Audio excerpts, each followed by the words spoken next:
Susan from Sunrise Quilt Studio, and today I wanted to show you how I quilted the Periwinkle quilt. Now my instructions were from the friend that I'm making this quilt for. My instructions were to keep it simple. They didn't want anything elaborate in the quilt, so I did keep it simple. And for the colored blocks, what I decided to do was to just do an outline stitch and then double that up. So this is kind of a dot to dot type pattern that you will see in a lot of people's quilts these days. And I kept the quilting about 3/8 to 1/2 inch from the edge of the pieces, kind of angling them towards the center. And then I just quilted one section at a time and went all the way around that block. And the little ruler I'm using is a Handy Quilter scalloped edge ruler, and it does have scallops on one edge, and then on the other edge it's a straight edge, and it's a nice size. It is easy to manipulate and to turn, and I use that a lot for straight edge stitching. Now I am in stitch regulated mode. I do that anytime that I am using a ruler. It helps prevent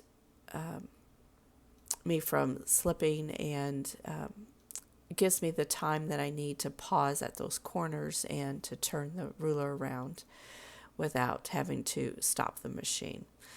So it speeds things up, and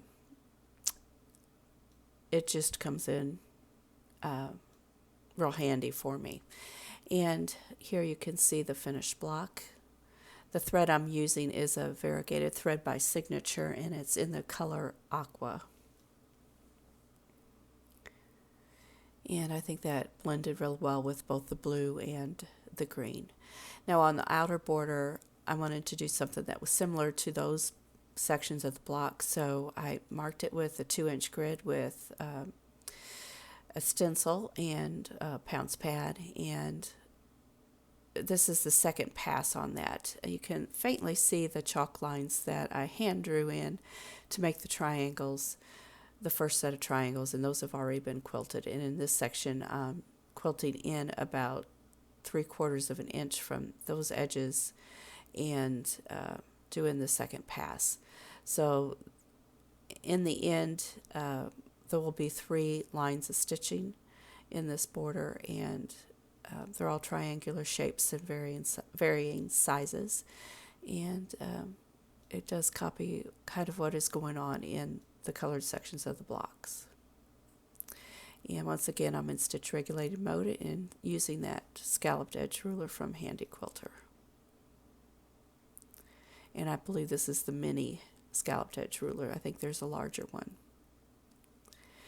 Now for the white sections, I am keeping it simple, and I am just doing a line dancing pattern here.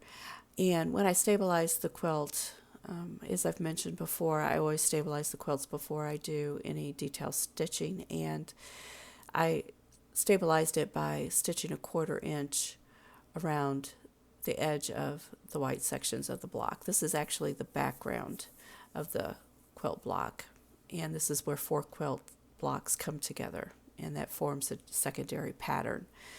So this edge to edge flows around really nicely, and it goes real fast. I think it was less than a minute to do that. I'm using white thread by Signature, and I was in manual mode there at about 45 stitches, or at 45% motor speed.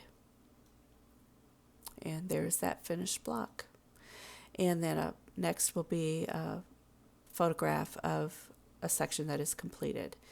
Now this quilt is a present from a husband to his wife, so I'm not going to show the entire quilt because that will give away to who this is for. So hope you enjoyed this video.